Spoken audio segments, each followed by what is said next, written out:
Any chance I get, every single time I can, I will mention Ben Simmons. He is electric as a player, but even more so, I'm keeping an eye. I'm keeping an eye on when he shoots threes, and we saw the impossible. We got ourselves a Ben Simmons three-point shot sighting. It's only, I think, the second or third time this year. Yeah, I mean, Simmons, he hit a running 27-footer with 2 seconds left in OT when they were down 6 against the Cavs, unfortunately. Oh, you mean so at a meaningless time, he would shoot? Sure. So let's recap. Clock's running down. Game is over. And he decides that's when he wants to try out a three as it expires. I think the crazy thing, though, when you see that, is you almost forget because he never shoots. His form is really good. Oh, yeah. He's very smooth. There is no reason that Ben Simmons should not be out there. I know he has a much better shot than Russell Westbrook, no shade. Like, if Russell Westbrook is content to chuck up threes, Ben Simmons should be content to chuck up threes. His form is much better. That'd be an interesting three-point shootout. I would love to see that. Yeah. How much would you pay to see that? Like, that should be the all-star, halftime show. The ugliest three-point shooters all go head-to-head. I don't want to see the best shooters. I already know they can shoot. I want to see Ben Simmons go up against Russell Westbrook one-on-one against Giannis. Yeah, Giannis, Westbrook. Who else? Ben Simmons. One more. Kemba. Sure, let's throw Kemba. Yeah, Let's good time to throw Kemba in there. So this illustrates exactly what I've been saying about Ben Simmons all year. It's not that he cannot shoot. We saw that practice video when he was with his trainer, like maybe last summer or the summer before. Yeah. He can shoot. That man has a stroke. He just will not shoot. Will not. Some mental issue going on inside of his brain. And that is a massive problem. And it begs the question to me, am I the only one that cares about Ben Simmons, truly? You could call me a Ben Simmons hater, but really, truthfully, I'm the only one that keeps discussing this. It's so weird. It's so strange and bizarre, and yet somehow it's been normalized. Like the rest of society right now, tons of things that are totally outside the boundaries of what should be generally accepted practices, and yet we just go on and pretend that they don't exist is totally normal. Point guard doesn't shoot, will not shoot, has a mental hang-up, but it's okay. He doesn't need to. What? It's okay. Point guards don't need to do that. and the Sixers fans are so delusional that they have just made up so many excuses for him. Magic Johnson didn't shoot. Are you thinking that Magic Johnson isn't good? John Stockton didn't shoot. Was he not good as a guard? By the way, folks, let me just bust your bubble because you know who's saying that are people who are below 25. They didn't see either of those players play. They've got pixelated YouTube clips. Magic Johnson shot 35% from three his final 4 years in the NBA. John Stockton was a 38.4% lifetime shooter from three, and at one point, until Joe Ingles just surpassed his record, he was the lifetime, all-time three-point shooter in attempts and shots made on the Jazz.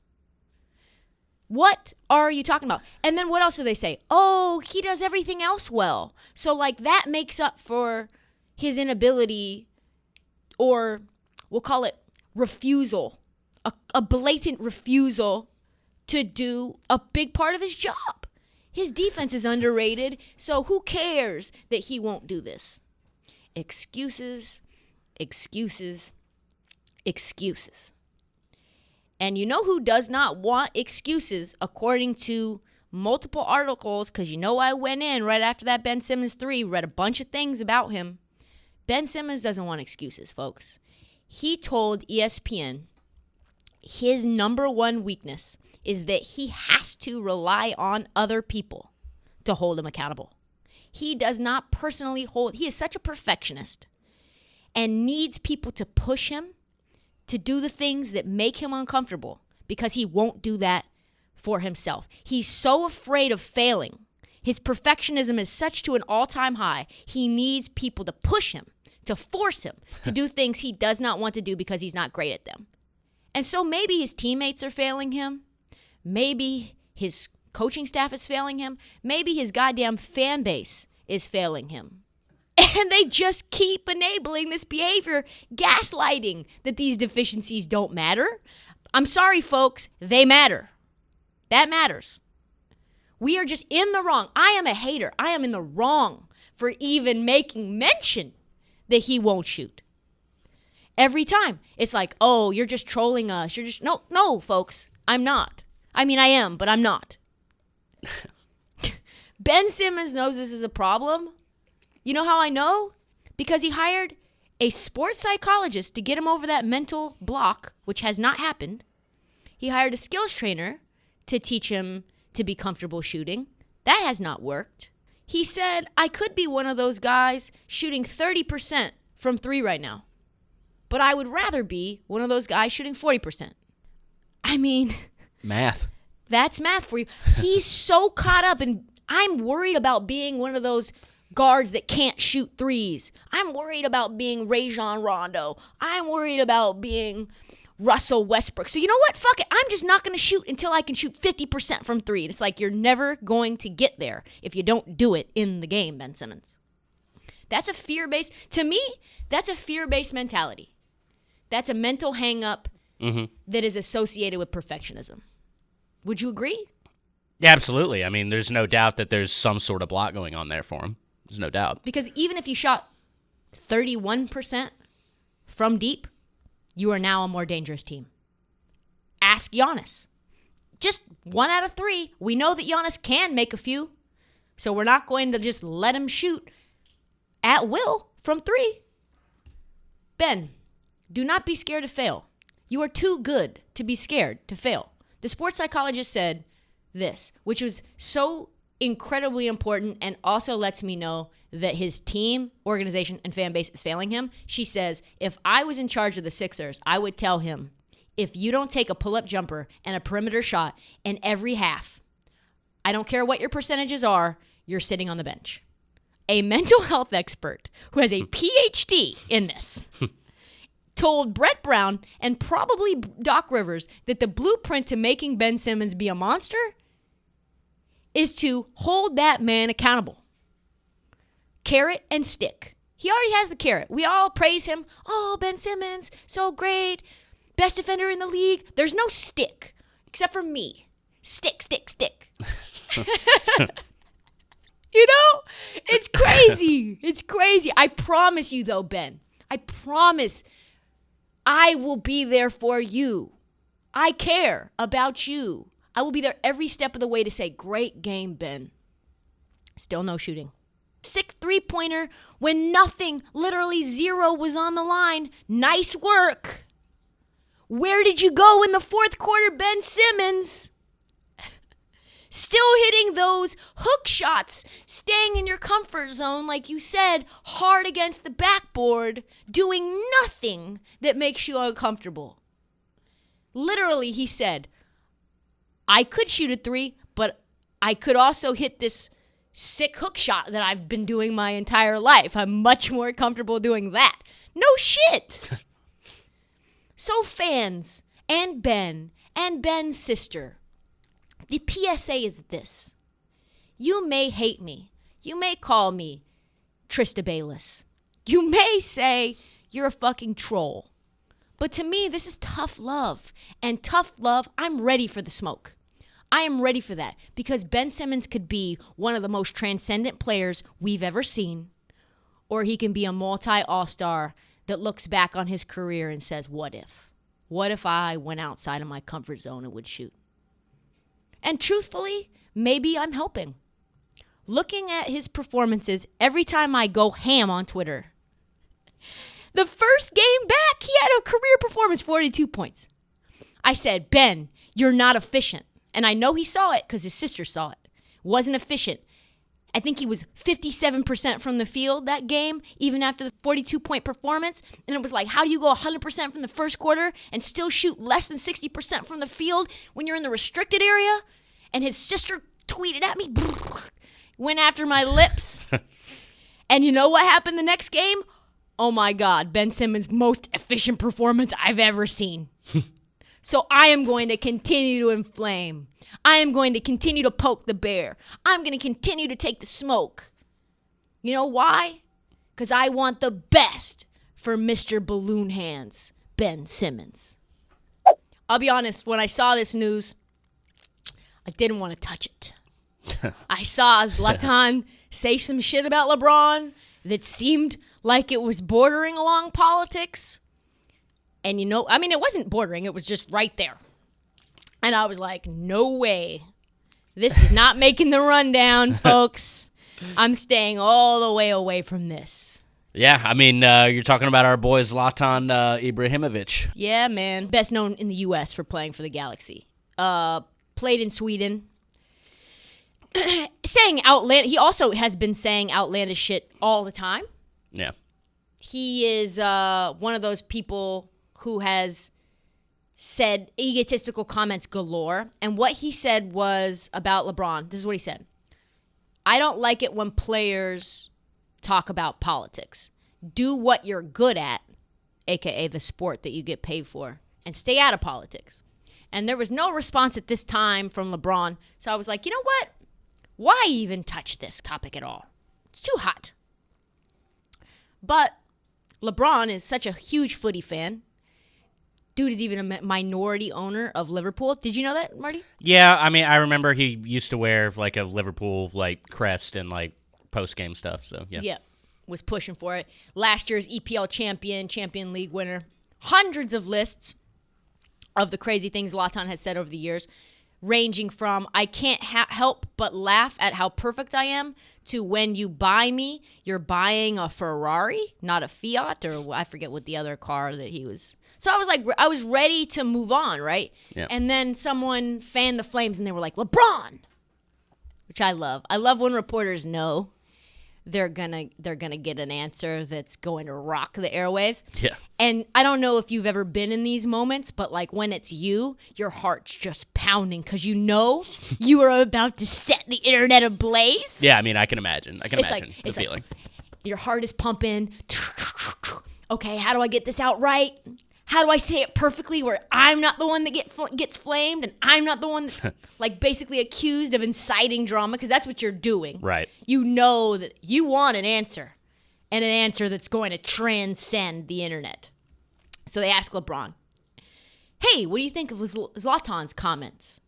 And what we got, my lord, was a 2-minute slow motion tomahawk Kobe dunk right on Zlatan. Nuts in Zlatan's face.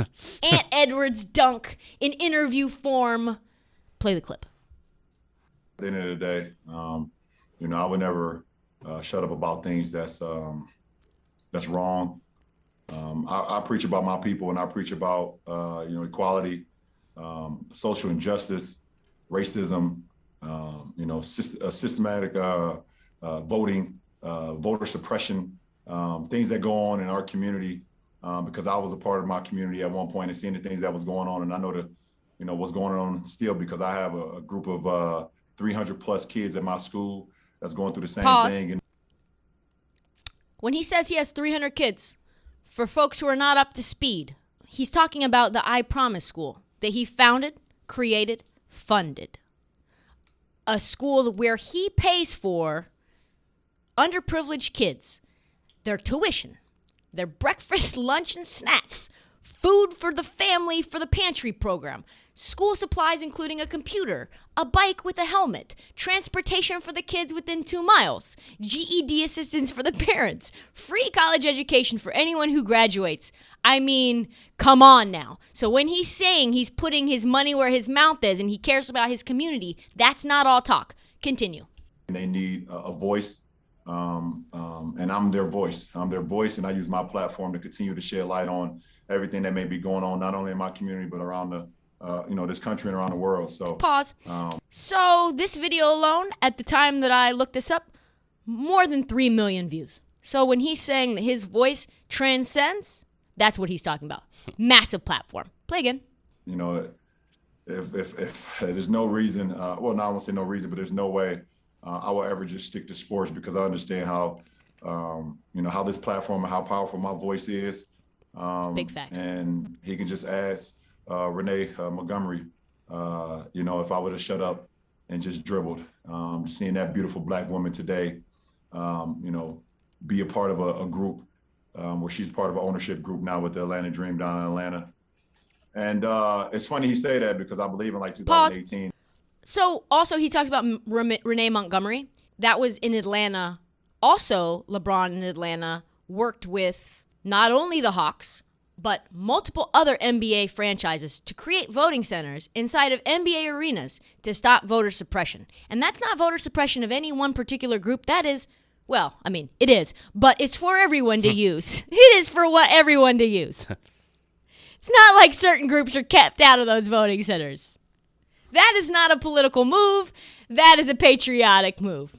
Play again. And he was the same guy who said when he was back in Sweden, talking about the same things, because his last name wasn't a certain last name, that he felt like it was some racism going on when he was out on the pitch. Right? He did say that, right? Yeah. I thought he said that. Pause.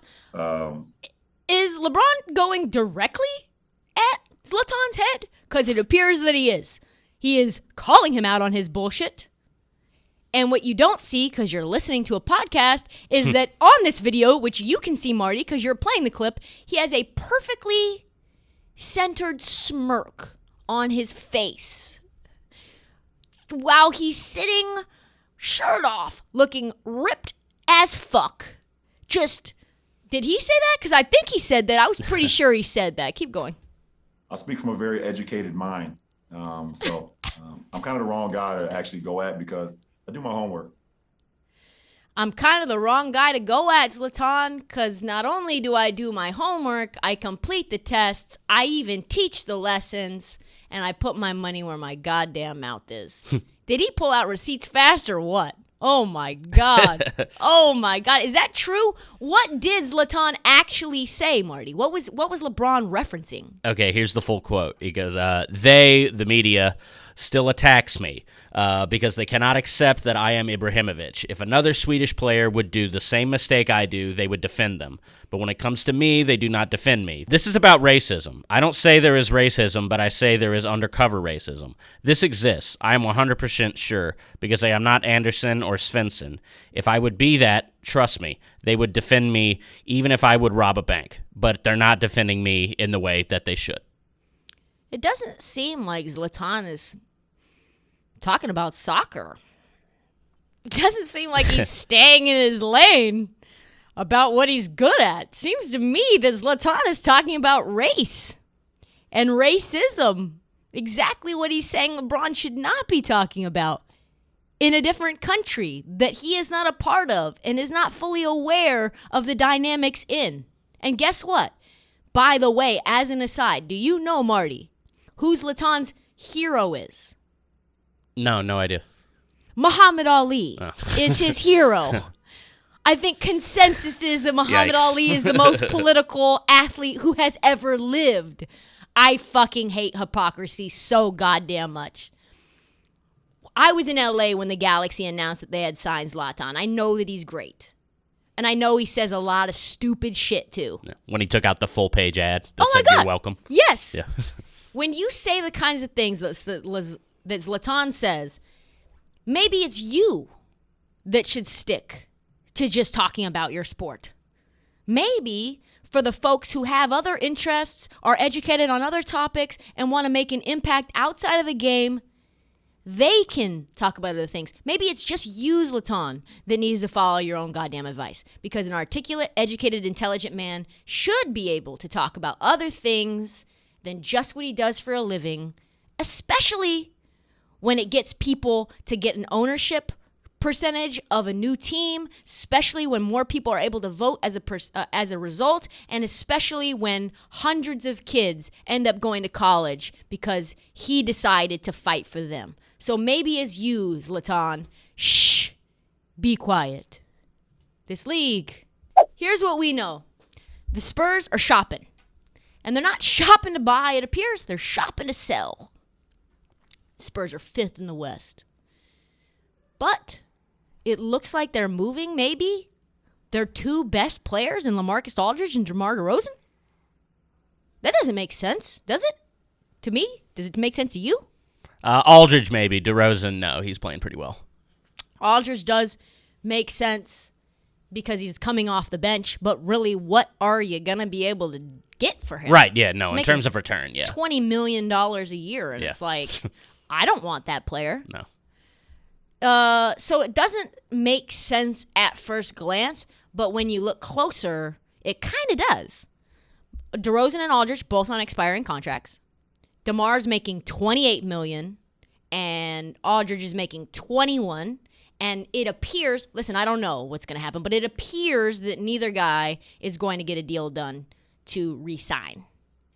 And instead of losing them for nothing, the Spurs look like they're trying to move $49 million off the books right this second. Which says possibly, maybe, they're also a buyer. They have $49 million in immediate cap space. The West, who knows how open it really is. Utah's running away. Couple of LA teams. Who knows? Anything can happen. Just ask the Denver Nuggets, right? If they don't trade them now, they will lose them for sure for nothing. DeMar is valuable. LaMarcus is not valuable. He probably won't receive another contract outside the minimum after this. He's going to be like a Hassan Whiteside, in my opinion. Go to like a place like Sacramento, chill out. Make $1.6 million a year after his massively inflated contract that the Spurs took on. And so as good as the Spurs can play, I think that they have to know to a degree they're not going to win the championship this year, right? Yeah, I mean, no. Yeah. No. Not even worth talking about. They're the best team. Yeah, exactly. Right. They're the best team. Nobody is watching. No one. But they're also pretty fucking hot. They've won 12 out of their last 16. DeRozan is averaging 25 and 7. Aldridge has missed 10 games this year with an injured hip. He's averaging 14, 5, and 2. So it's an interesting balance, right? Because fans are excited. They're like, oh, it's the first time in years we're going to go to the playoffs. Boom. They got that new Fiesta Court design. Oh, my God. I love that. And the incentive is at this point just to hold on to players with expiring contracts, even if it's not the right move for them long term, because who knows how far we can go. We can't win, but who knows how far we can go. That's exciting for a fan base that has been down bad. So in addition to people now talking about the Spurs being sellers, there's also rumors that they might be interested in Porzingis. Did you hear that? Have you heard that? No, I have not heard this rumbling. Yeah, I've heard that the rumor is DeMar could be moved, since he's rumored to have already turned down the extension with the Spurs. And I don't think R.C. Buford is going to let DeMar DeRozan walk for nothing. He might let LaMarcus Aldridge walk for nothing because you're not going to get much back. And they appear to be interested in Porzingis, who the Mavs now also are shopping on the trading block. Can you imagine for a second? I know Kristaps has been very injured, but my slightly optimistic mind wonders how good Kristaps Porzingis can be working every day with Tim Duncan. I do kind of love that. Right? Yeah. It could be a re-emergence. He would work really well in Pop's system, too. Yeah. Immediately with, like, DeJounte Murray. Whew. However, the Spurs are not also rumored to have a great training staff, ask Kawhi. So I'm a little concerned about the long-term health prospects, given that Porzingis is 25 with as brittle as someone with like he's like an 85-year-old woman body-wise, like just breaking down, random elbows and knees, flying around. So I don't know what this means for the Spurs. It's kind of a weird season. It's kind of a lose-lose situation. I don't know if they're going to get a deal done with DeRozan. I think they want to keep him, but they can't keep him. So it's like, what do you do? It's like a standoff. Yeah. So now what you've got is like, what if you trade DeRozan, you don't get anything back, but you only get picks? Now your playoff chances are shot. I mean, you're really going to fall off a cliff. Imagine playing the Lakers or Jazz or Clippers in the first round. I mean, you're just going to get incinerated. Just smoked, yeah. Cancun on 3. So now what you've got is like a meek, mild Spurs organization walking around like the NBA neighborhood with Aldridge and DeRozan in their shopping carts like, hey, are you interested in a shooting guard who doesn't like to shoot jumpers outside of 15 feet but scores 20 a game? I mean, he does make $28 million a year, but you have his bird rights in 6 months from now, you know? That's good. Or maybe, hey, if you don't want him, maybe I can tempt you with a gimpy 35-year-old power forward center who likes to shoot the three, 6-time All-Star. Broken, a little bit broken and hobbled, but he can come off the bench for you, shoot a corner three. He does make $20 million a year. Don't listen to Zach Lowe when he says no one is high on Aldridge and DeRozan. These guys are priced to move. Folks, all of this to say, this is much ado about nothing. This news story, these guys are staying put, right? That seems like the most likely scenario. Good for Spurs fans. Good for the NBA fans in general. They haven't sniffed a playoff in 3 years.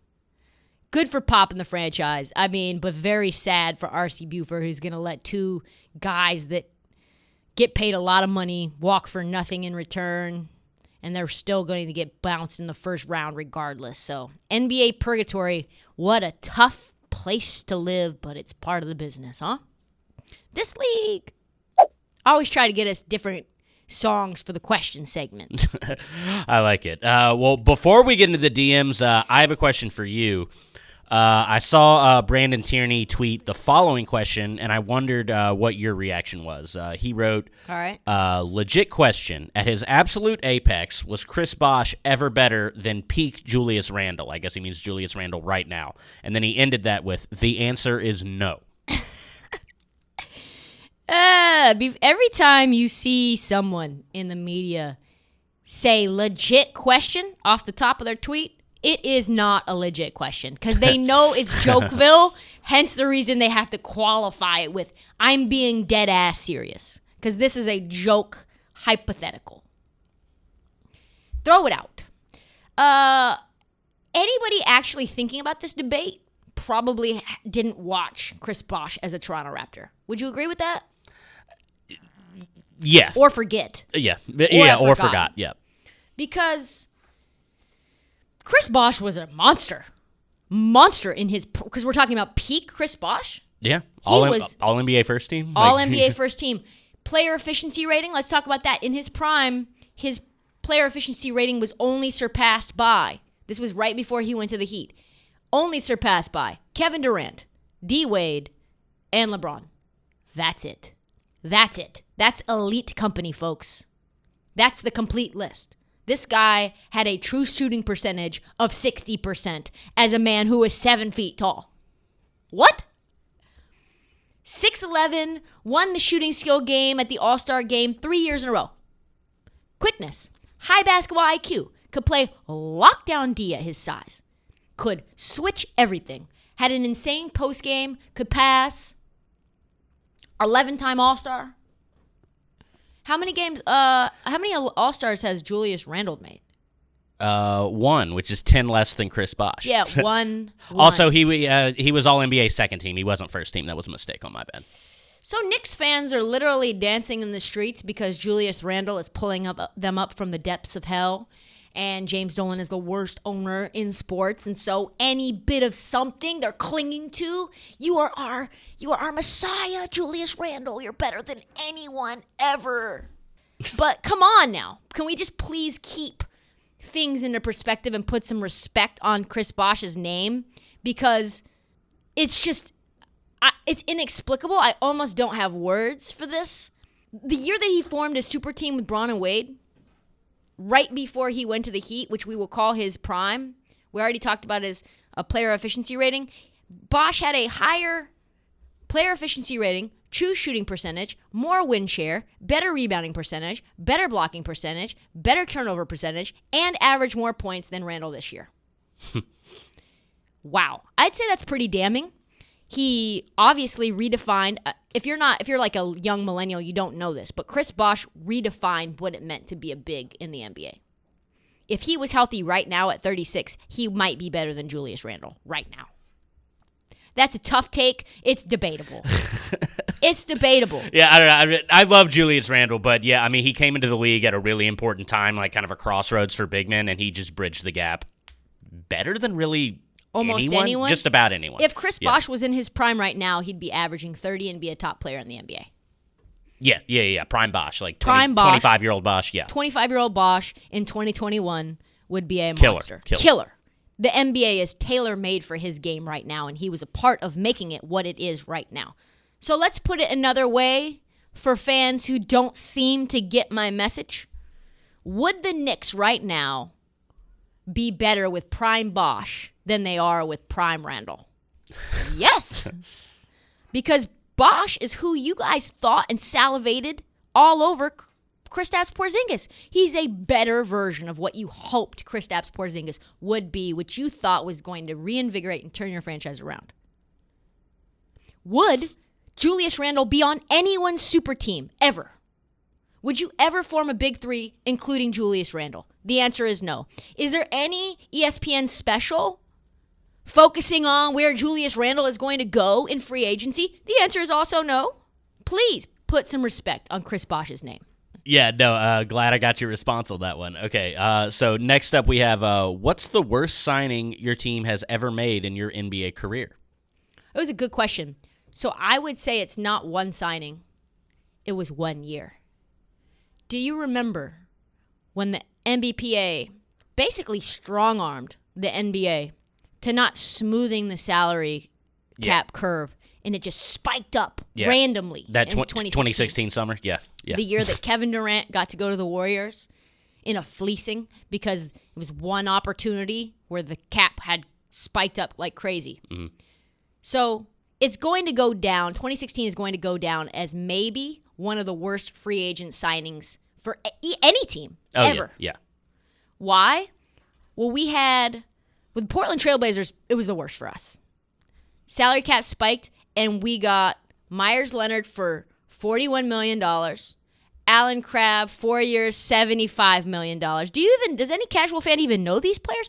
Evan Turner, not in the league right now. He is a coach for the Boston Celtics. 4 years, $70 million. Let me do a little quick math for you folks. Leonard, Crabbe, and Turner cost the Blazers $186 million in 2016 of dead money. That was 5 years ago, and we were stuck. Crabbe and Turner, not even in the league right now. That tells you how bad those signings were.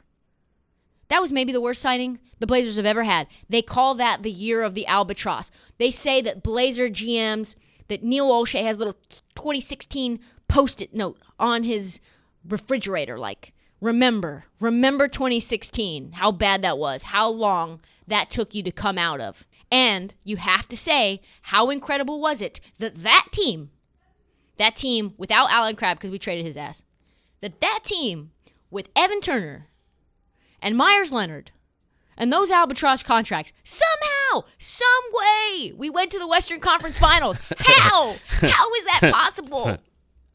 That's insane. Let's talk about Evan Turner for a second. Evan Turner averaged 10.5 points, 4.9 rebounds, and 4.4 assists when he played in Boston. And he averaged 18 in Philly. So the Blazers gave him 4 years and $70 million. By the way, we struck out on Hassan Whiteside. Couldn't get him. Mm-hmm. Could not get Chandler Parsons. Struck out on him. So we chose Evan Turner as like, well, we got all this money. We got to spend it. Yeah. Boston media has been hyping him up. Boston media has been talking about how good of a team guy is for the culture. Fuck Boston media. So Blazers gave him 4 years and 70, knowing that he couldn't shoot 3-point shots as a wing, which I, as you know, Marty, absolutely hate. Not knowing how he was going to fit into the offense. And you know what he averaged for us? 8, 4, and 3. $70 million for 8, 4, and 3? 25 minutes a game for that? And I tell you what, thank God Evan Turner had the best Game 7 of his entire career against the Denver Nuggets when we won, because we could ship his terrible contract out the door with Myers Leonard the very second that we possibly could. So 2016's got to be the worst. Got to be. Okay. Next up, I think this might be the last one too. We've got what's your personal favorite / top NBA moment of your childhood or life? I think this kind of goes back to what I was just saying. The 2019, was that the year? 2019. Yeah. Trailblazers. We had Dame, we had CJ. We picked up Hoodie. Hoodie was like a broken man. He had been with LeBron in Cleveland, didn't really know his role. And he even said that Damian Lillard shepherded him. And he was his baby calf. He fed him milk and took him to the gym every day and was a mentor to him. And all of a sudden, Hood turns back in to this real wing player for us. We had an undersized 4 and Mo Harkless. We had Myers Leonard, who was, ugh. We had Zach Collins, who was a rookie. Yusuf Nurkic goes down with one of the most freak leg injuries I've ever seen. Grotesque. Like a Gordon Hayward-esque. We had Al-Farouq Aminu, who was sometimes he could shoot and make 12 threes in a game, and sometimes he would go 0 for 30. That was chief for you. And it was just all chemistry. They all loved each other, right? So I knew as this team went on, they could possibly, they had a chip on their shoulder, right? Everybody said this team couldn't do shit. We played Oklahoma City in the first round, and everybody said, even though we were a higher seed, that Oklahoma City was going to take us out, just like the New Orleans Pelicans did. They make quick work out of us, right? Right, yeah. And then, oh my God, the Dame Lillard crossover, iconic, bye. Send home. Whew! And I knew at that point we were hot. I was in Nashville at that time when the bye thing happened. Yeah. And I was working the NFL draft, and I would walk around to everybody. Bye. Just insufferable as a Trailblazers fan. Just awful. So then I go on a trip. I go to Bali where it's 15 hours ahead of Portland time. And Game 7 rolls around. We're playing the Nuggets. And we're down 17 in Game 7. And it's 3 a.m. Bali time. And I have no interest in watching my Blazers die a slow death in Game 7. But I had been watching every game live. I had a little VPN. Was rocking it. Watching my phone, streaming wherever I was. Yeah. And then I'm like, well, I'm not going to watch this at 3 a.m. This is exactly how Blazer games always end. We play great for 6 games, and then we shit the bed, go home, try again the next year, right? So I fall back asleep, and then I hear, CJ for 3, and the Blazers take the lead. And I'm like, what? So I wake up, and Evan Turner's balling. CJ's balling. Dame's ice cold. But everybody else is doing everything. It's oh my God. Yes, could we possibly move Evan Turner? Yes, we can. This is the time. He's gone. This boy's gone. Even if we don't win, everybody's going to look at Evan Turner and Myers Leonard and be like, oh, he's so great. They're so great. They didn't watch all the Tuesday night games when they went 1 for 17. Oh my God. And then another part was I got back from Bali and I was going to a wedding in Portland. So I got a credential. So I grow up in Portland. Been going to games, Blazer games, my whole life. And I get to cover the Western Conference Finals in my hometown. I showed up at 4 p.m. Game was, tip was at 7. I just wanted to be there, right? I just wanted to stand on the court, just be there, soaking it all up. And then I saw everyone along the way on my path to media. I saw the SID for Portland State, who was the first sports information director for my very first gig in media when I was a sideline reporter. He was there working stats. My radio broadcasting teacher from high school, he was there working the PA. It was just, and they had put up the poster of Dame inside the tunnel with the bye. They had already done it. It had only happened really? 2 weeks ago. It was just plastered everywhere. And I got a little misty-eyed. I was like, oh my God, I've come so far. Oh yeah. We got swept, but it was Game 3, and it's okay because I got to enjoy that. I got to stand on the court as a fan, and it's tough to be a fan of your own team and work the game because then you're on the edge of your seat and you want to be like, ah, but you can't because there's no cheering in the press box. You're just sitting there on the edge of your seat. Iconic 2019 Blazers. Oh my God. What was your favorite moment? Ooh, let's see. Probably in 2010, we had battled with the Spurs like basically the entire 2000s, and they had always gotten the better of us. And then in 2010, we played them in the second round after we beat Portland, actually, in the first round with Brandon Roy. And we go and sweep San Antonio to go to the West Finals. That Dragic game in Game 3 where he scored like 25 in the fourth, I think. That one was pretty special. Getting it back against the Spurs was pretty awesome. Yeah, rivalry games, and you can finally come back after your rivals. Yep. It's something else. It'd be like if Portland swept the Lakers after the 2000 Western Conference Finals. Incredible. Great and this story. was still like, I don't want to say prime, but it was still like Parker, Manu, Duncan, and I would say that's still prime. Yeah, ish. And yeah. we just went in and steamrolled them. It was awesome. Woo! That's all the time that we have for this league.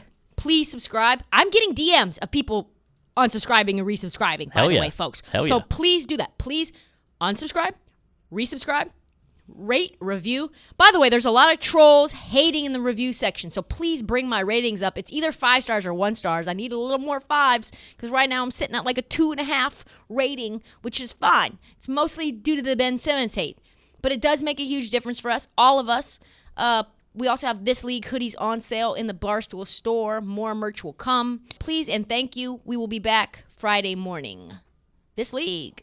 Thanks for listening and watching This League on YouTube. If you like this content, please hit the subscribe button right here. More content will come your way straight to your feed. Thanks for watching.